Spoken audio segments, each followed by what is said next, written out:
ఆగి.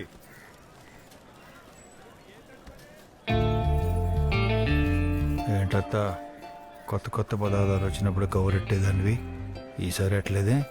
ఎక్కడల్లుడు ఈలోపే right taste తీసుకొస్తే ఎంత ఫైన్? అందరికీ కలిపి 250 నాకు. నే కడతా. పక్కనే జొన్న తోట ఉంది, 10 నిమిషాలు దా. మంచి ఆకలి మీద ఉన్నాను. 10 నిమిషాలు మీ నా కంచంలో తినాలంటే ఒక 3 రోజులు పస్తులుండాలి. ఏంటి అత్త, నిజంగా 3 రోజులా లేదంటే సాకా? అది చెప్తుంది నిజమే అల్లుడు. ఓ అయితే ఏంటి నిన్ను